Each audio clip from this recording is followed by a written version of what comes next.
کتنی بڑی بات ارشاد فرمائی، فرمایا لا تقنطوا من رحمت اللہ، تم نے میری رحمت سے نا امید نہیں ہونا۔ اللہ کی رحمت سے نا مالک کیا ملے گا؟ فرمایا ان اللہ یغفر الذنوب جمیعا، اللہ سارے گناہ معاف فرما دے گا۔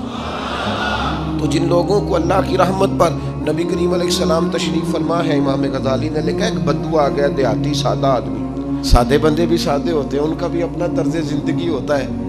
تو بدو آ گیا، سادہ آدمی تھا، آتے ہی السلام علیکم لے کے نا تو کوئی بات ہی نہیں کی، سیدھا سیدھا ہی کہتا یا رسول اللہ صلی اللہ علیہ وسلم یہ بتائیں قیامت کے دن حساب کس نے لینا ہے؟ حضور فرمانے لگے بھائی یہ تو بڑی صاف سی اور مختصر سی اور سادہ سی بات ہے، حساب تو اللہ تعالیٰ نے لینا ہے۔ اب اس نے جو لفظ کہے اللہ کے حبیب کی آنکھوں میں آنسو آ گئے، کہنے لگے اگر اللہ نے حساب لینا ہے پھر انشاءاللہ کرم ہی ہوگا۔ تو حضور فرمانے لگے تمہیں یہ امید کس طرح ہے؟ تو عرض کرنے لگے یا رسول اللہ کریم جب غالب آتا ہے تو معاف ہی کرتا ہے۔ جب کریم کا غلبہ ہوتا ہے نا، کریم بندہ جب کسی پہ قبضہ کر لے تو پھر معاف کرتا ہے، تو اللہ تو سب سے بڑا مہربان ہے۔ وہ بات کی اور اگلا جملہ ہی کوئی نہیں کہا، وہ چلے گئے۔ تو حضور علیہ السلام نے اب اس بات پر رزلٹ دیا، فرمانے لگے کریم محبوب بندہ سادہ تھا، بات بہت بڑی کر گیا ہے، بڑی بات کر گیا، سادہ آدمی۔ میرے عزیز، اللہ کی رحمت پر جن لوگوں کو امید ہو انہیں موت سے ڈر، اور پھر جن کو محبوب کی ملاقات کا شوق ہو نا، ہم نے جان دے دی وعدہ دیدار پر، ہم سے وعدہ کیا گیا تھا کہ تم مرو گے نا تو تمہیں دیدار ملے گا، تو ہم نے جان ہی دے دی وعدہ دیدار پر، جان ہی دے دی وعدہ دیدار پر۔ اور پھر فرماتے ہیں نقد اپنا دام ہو ہی جائے گا، فرماتے ہیں ہم نے جان دی ہے اس وعدے پر کہ وہ ملے گا، تو امید ہے کہ یہ سودا ادھار نہیں۔ جیسے ہی قبر میں جائیں گے سامنے حضور کی زیارت نصیب ہو جائے گی۔ اس لیے لحد میں بھی عشق رخ شاہ کا داغ لے کے چلے، اندھیری رات سنی تھی سو چراغ لے کے چلے۔ یہ حدیث آپ نے بھولنی نہیں، یہ تنہائیوں میں یاد رکھنے کی روایت ہے، یہ تنہائیوں میں پڑھنے کی روایت ہے۔ یہ اپنے ذوق کو تازہ، جو لوگ کہتے ہیں نا وجد سرور کیف میں جانا چاہتا ہوں، وہ مشکات شریف کی اس حدیث کو دیکھے۔ اللہ کے حبیب علیہ السلام نے فرمایا لوگوں میں تمہیں بتاؤں قیامت کے دن اللہ تعالیٰ بندوں سے پہلا سوال کیا فرمائیں گے اور بندے اس کا جواب کیا دیں گے؟ یا رسول اللہ کرم فرمائیے بتائیے۔ تو کریم فرمانے لگے اللہ تعالیٰ قیامت کے دن بندوں سے سب سے پہلا سوال، اگرچہ بعض اور احادیث میں اور سوالات بھی آئے ہیں قیامت میں جو سب سے پہلے ہوں گے، لیکن اس حدیث میں یہ والا سوال حضور نے بیان فرمایا۔ حضور فرمانے لگے اللہ قیامت کے دن اپنے بندوں سے سب سے پہلا سوال یہ فرمائے گا کیا تم میری ملاقات کو پسند کرتے تھے؟ اوئے ہوئے ہوئے، کیا تمہارا ملنے کو جی چاہتا تھا؟ کبھی اے حقیقت منتظر نظر آ نہ لباس مجاز۔ اقبال کہتے ہیں تیرے کرم اتنے ہیں دل کرتا ہے تجھے دیکھیں، کبھی کبھی اے حقیقت منتظر نظر آ نہ لباس مجاز میں، لاکھوں سجدے تڑپ رہے ہیں میری جبین نیاز میں، تمہارا دل کرتا تھا مجھ سے ملنے کو؟ حضور فرماتے بندے عرض کریں گے مالک بڑا دل کرتا تھا۔ تو پھر اللہ فرمائیں گے یہ گفتگو کی معنویت تو دیکھو یار، اس کا حسن تو دیکھو۔ اللہ پھر پوچھیں گے کیوں دل کرتا تھا تمہارا؟ دل کرتا تھا تو کیوں کرتا تھا؟ عرض کریں گے مالک اس لیے کہ ہمیں امید تھی کہ تو معاف بھی کر دے گا، رحمت بھی فرمائے گا، اس معافی کی امید پر دل کرتا تھا تو ملے۔ حضور فرماتے ہیں پھر رب فرمائے گا مجھ پر واجب ہے، میں نے اپنے کرم سے واجب کر لیا ہے کہ آج تمہیں جنت عطا کروں گا۔ یہ جو ملاقات ہے نا، ملاقات کہ وہ ملیں گے، ان سے ملاقات ہو۔ عمر بیت گئی نا نام جپتے، عمر بیت گئی نا تذکرہ کرتے، ہم سے بھی لوگ پوچھتے ہیں کیا کمائی کی، کیا زندگی میں حاصل کیا، تو ہم کہتے ہیں شرق سے غرب تک ملک کے ایک کونے سے لے کر دوسرے کونے تک مدینے والے کی بات کی، حضور کا ذکر کیا ہے۔ نبی پاک کے میں اپنی حیاتی تو قربان تھی، وہاں ساری محمد محمد پکیندے گزر گئی ساری۔ یہ اعزاز ہے، یہ کرم ہے۔ اب کیا ہوتا ہے، گناہگار لوگ اتنا بڑا دعویٰ تو نہیں کر سکتے، لیکن دل تو چاہتا ہے نا کہ چلو جس کا نام لیا ہے اس کی کبھی زیارت بھی ہو، کبھی ملاقات بھی ہو، کبھی نظر کرم بھی ہو۔ کسی نے اپنے محبوب سے کہا تھا کہ ذرا ایک نظر مجھ پہ بھی کیجئے، تو قریب بیٹھے ایک شخص نے کہا یار تو نے بڑا دعویٰ کیا ہے، جو محبوب ہوتے ہیں ان کو تکلیف نہیں دی جاتی، تو کہتا ہے پورا چہرہ ہی تیری طرف پھیرے۔ تو پھر اس نے اس درویش سے پوچھا کہ میں بھلا پھر کیا کروں، میرا دل تو میرا بھی کرتا ہے نا۔ چلو یہ تو آپ کی بات ٹھیک ہے کہ اب میں محبوب سے کہوں کہ اتنی تکلیف کرے کہ میری طرف پورا رخ پھیرے تو ٹھیک نہیں، تو پھر بتائیں میں کیا کروں؟ تو اس نے کہا ان راہوں میں کھڑا ہو جا جن راہوں کی طرف وہ کریم دیکھتا ہے۔ چلو اسی با کردار کو دیکھتے دیکھتے بیچ میں تیرے اوپر بھی نظر، مجھ پہ محشر میں نصیر ان کی نظر پڑ ہی گئی، مجھ پہ محشر میں نصیر ان کی نظر۔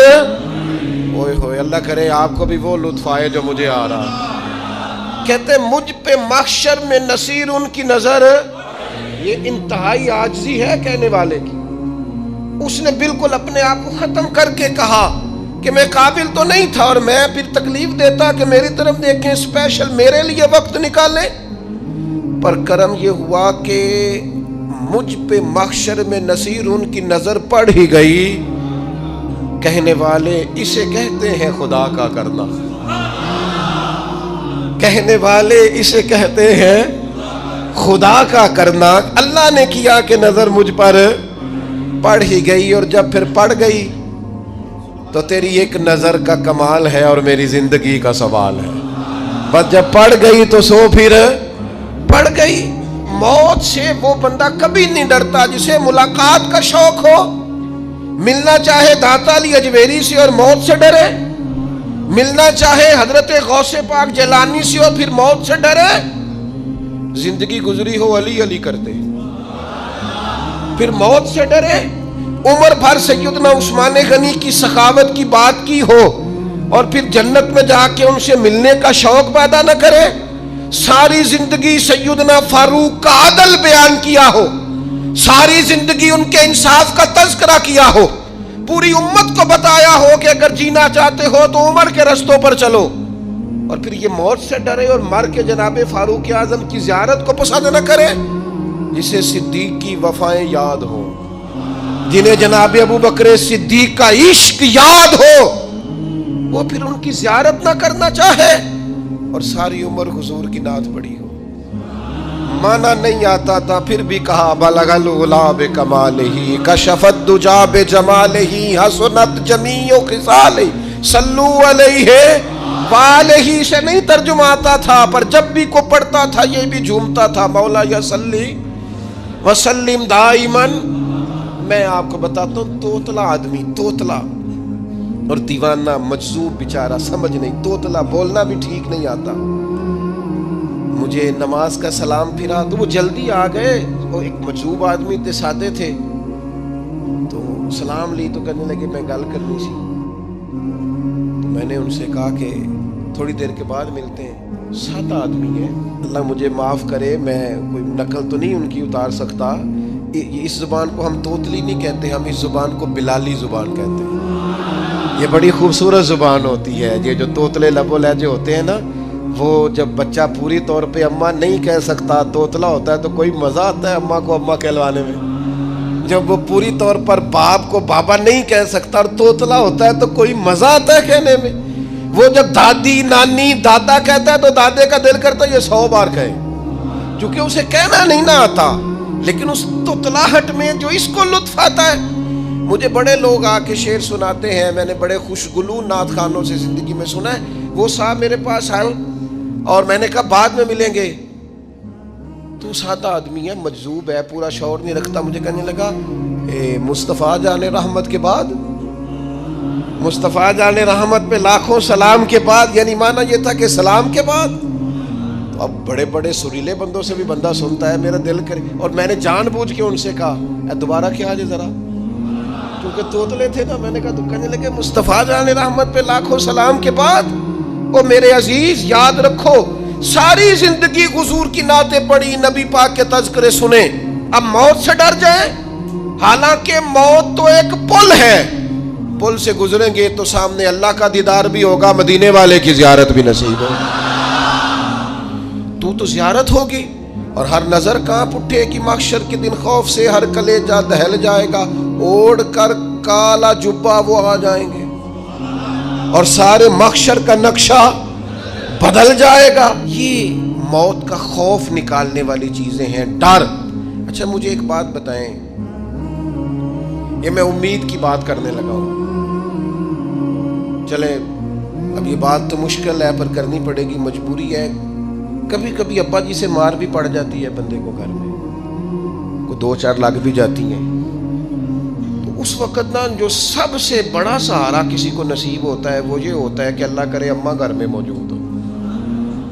اور میں نے دیہاتوں میں کئی مائیں ایسی دیکھی ہیں جو بیٹے کے حصوں کی مار کھاتی ہیں، ابا نے ڈنڈا لے لیا ہے بیٹے کی غلطی پہ، اب اماں بیچاری سامنے ہو گئی ہے، 2-4 اس نے بھی کھا لی۔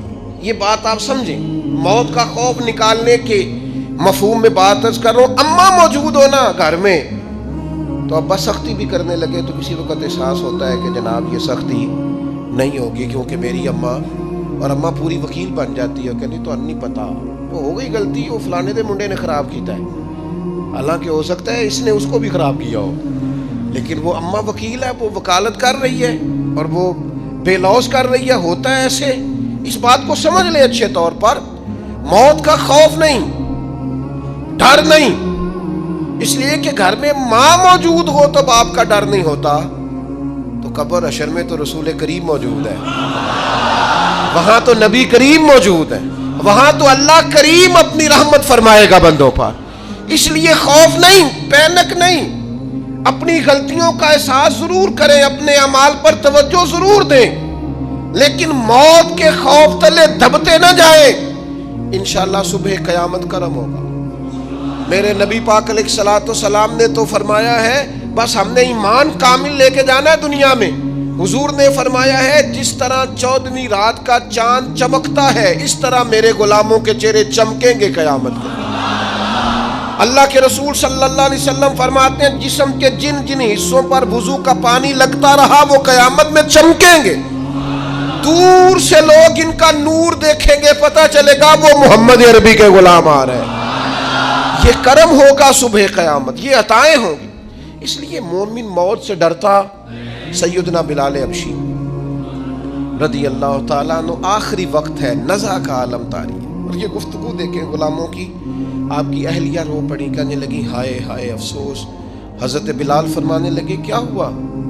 کہنے لگی افسوس ہے کہ آپ دنیا سے جا رہے ہیں۔ تو حضرت بلال نے مضمون ہی بدل دیا، سوچ کا زاویہ ہی بدل دیا، فرمانے لگے یہ افسوس کا مقام نہیں، یہ تو خوشی کا مقام ہے، اس لیے کہ میری آج آنکھیں بند ہوں گی، قبر میں کھلیں گی، مدینے والے محبوب سے بھی ملوں گا، حضور کے غلاموں سے بھی ملوں گا صلی اللہ تعالی علیہ وسلم۔ تو موت تو مقام مسرت ہے، اور اگر یہ مل جائے زندگی میں، ایک بدو ایمان لے آئے، ابن ماجہ میں موجود ہے، حضرت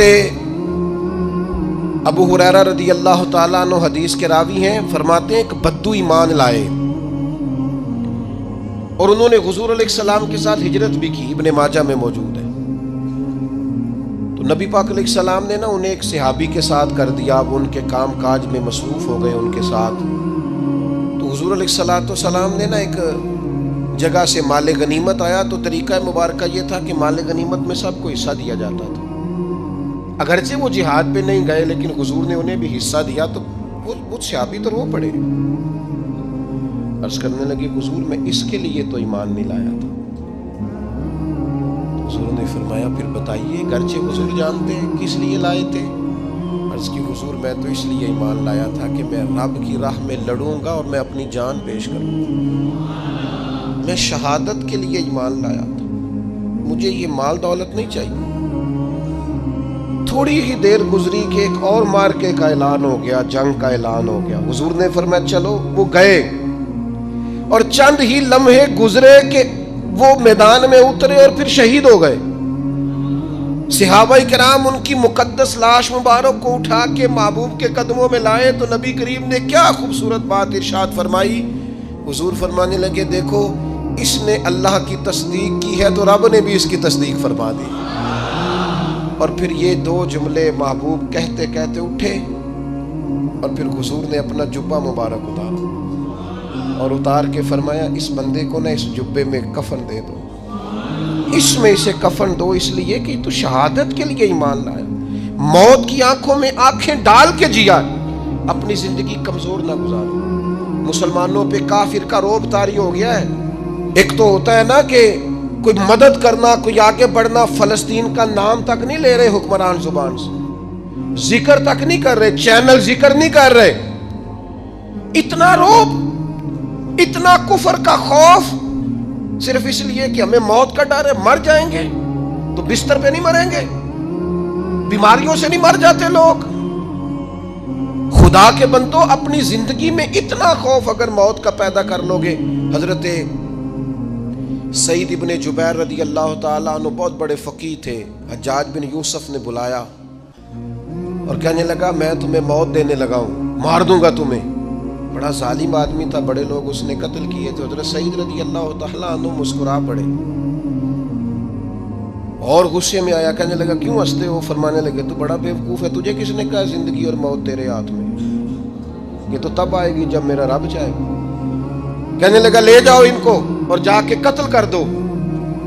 تو وہ جب جلاد لے جا رہے تھے تو آپ اور کھل کے مسکرائے, ہنسے. یہ آپ کی طاقت ہے کہ موت کو دیکھ کے مسکراہٹ ہو, لبوں پہ تبسم رقصہ ہو, مسکرائے. جب آپ مسکرا رہے تھے تو اس کو اور غصہ آیا, واپس بلایا. کہنے لگا مسکراتے کیوں ہو؟ فرمانے لگے تیری جرت پہ مسکرا رہا ہوں, اور اس بات پہ مسکرا رہا ہوں کہ رب کتنا بے نیاز ہے, تیرے جیسے لوگوں کو بھی مہلت دے رکھی ہے. کتنا بے نیاز ہے, تیرے جیسے لوگوں کو مہلت دے. اور غصے, کہنے لگا میرے سامنے قتل کرو. حضرت سعید ابن جبیر رضی اللہ تعالیٰ عنہ نے منہ کعبے کی طرف کر کے پڑھنا شروع کیا, انی وجہت وجہی للذی فطر السماوات والارض حنیفا وما انا من المشرکین. آپ یہ پڑھ رہے تھے تو کہنے لگا اس کا منہ کعبے سے پھیر دو. کعبے سے منہ پھیرا تو آپ فرمانے لگے تو بڑا ہی بیوقوف ہے, میرا رب کو صرف کعبے کی طرف مقید ہے, وَلِلَّهِ الْمَشْرِقُ وَالْمَغْرِبُ فَأَيْنَمَا تُوَلُّوا فَثَمَّ وَجْهُ اللَّهِ. چہرہ پھیر دیا جب اس نے تو آپ فرمانے لگے مشرق بھی اللہ کا, مغرب بھی اللہ کا. اور اللہ فرماتا ہے تم جدھر بھی منہ کرو ادھر ہی اللہ کی رحمت ہے. یہ پڑھا تو اب اس نے لٹایا, اور جب وہ آپ کو قتل کر رہا تھا تو حضرت سعید ابن جبیر کی ایک زوردار آواز گونجی. فرمایا یاد رکھنا مجھے اسی طرح قتل کرنا جس طرح تم خود قیامت میں قتل ہونا پسند کرتے ہو. میرا آخرت پر یقین کامل ہے, محشر میں عدالت لگے گی, میں تمہیں قتل کروں گا میں. حضرت سعید ابن جبیر کی وہ جرت تھی کہ دربار سارا لرز گیا حجاج کا.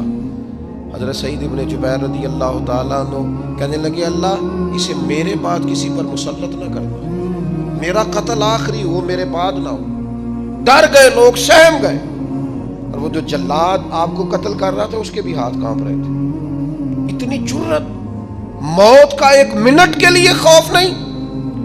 حضرت سعید ابن جبیر رضی اللہ تعالیٰ عنہ شہید ہو گئے تو اتنا خون نکلا, اتنا خون نکلا, اتنا خون نکلا, خون بند ہی نہیں ہو رہا. ایک طبیب بیٹھا تھا, ہانپتے کانپتے ڈرے ہوئے سہمے ہوئے. حجاج کہنے لگا اسے اتنا خون؟ تو کہنے لگا بادشاہ میں نے سالوں مریض دیکھے ہیں, اس کو پتہ چل جائے نا مرنے والا ہوں وہ تو اتنا خوف میں آتا ہے, پہلے ہی اس کا سارا خون جم جاتا ہے اور سکڑ جاتا ہے اور اس کا خون جل جاتا ہے. یہ جو بندہ تم نے شہید کیا ہے نا اس میں ایک رتی برابر بھی موت کا خوف نہیں, موت کے خوف سے بے نیاز تھا, اتنا خون نکلا. حضرت سعید ابن جبیر شہید ہوئے اسی دن حجاج کے پیٹ میں درد شروع ہوا, صرف 15 دن. حجاج بعد میں زندہ رہا 15 دن, اور ساری رات تڑپتا تھا, کہتا تھا مجھے خواب میں آ کے پیروں سے گھسیٹتے. حضرت سعید ابن جبیر چلاتا تڑپتا 15 دنوں کے اندر. طبیبوں نے کہا تیرا جو مرض ہے یہ کوئی آسمانی عذاب ہے. میرے عزیز موت سے ڈرے نہیں, بلکہ جو ظالم ہو ان کو ڈرا دیں, یہ مومن کی شان ہے. اپنی زندگی کے اندر سے موت کا خوف نکال دیں، تاکہ زندگی کے جو دن ہیں وہ جیے تو جا سکیں، وہ انسان مضبوطی سے وقت سے گزار سکے۔ حضرت علی شیر خدا رضی اللہ تعالیٰ عنہ نا وہ جیکٹ نہیں پہنتے تھے جنگی، جو کمر پہ پیچھے لوگ پہنتے تھے نا، تلوار کوئی مارے تو زخم نہ ہو۔ تو کسی نے مولا علی شیر خدا رضی اللہ تعالیٰ عنہ سے فرمایا پشت پر آپ وہ جیکٹ نہیں پہنتے لوہے کی؟ آپ فرمانے لگے پشت تو دکھانی نہیں تو کہنے لگے موت سے ڈر نہیں آتا؟ فرمایا بالکل بھی نہیں، اور فرمایا مجھے بالکل ڈر نہیں آتا کہ میں موت پر آ گروں یا موت میرے اوپر جا گرے۔ ہم تو شہادت حضرت خالد بن ولید رضی اللہ تعالیٰ عنہ ایک دن نوجوانوں کو خطاب کرتے کرتے کہنے لگے موت سے کبھی نہ ڈرنا، میں نے ساری زندگی جنگوں میں گزاری ہے، میرے وجود پر ایک ذرہ بھی جسم کا حصہ ایسا نہیں جس پر زخم نہ ہو۔ اور جو کہتے کہتے رو پڑے، فرمانے لگے یہ بات کرتے کرتے رو پڑے، فرمانے لگے دیکھ لو زندگی ساری میدانوں میں گزاری ہے، لیکن شہادت اللہ تعالیٰ نے میرے لیے وہاں نہیں لکھی تھی، یہاں اللہ تعالیٰ نے اپنی رحمت کے لیے موت میرے لیے لکھی تھی۔ تو یہ تو اللہ کا کرم ہے۔ قریب ایک بزرگ صحابی اور بیٹھے تھے، فرمانے لگے آپ کی نیت شہادت کی تھی، انشاءاللہ آپ قیامت میں شہیدوں میں کھڑے کیے جائیں گے۔ تو میرے عزیز خوف نہیں موت کا۔ آخر میں 2-3 گزارشات عرض کرنی ہے۔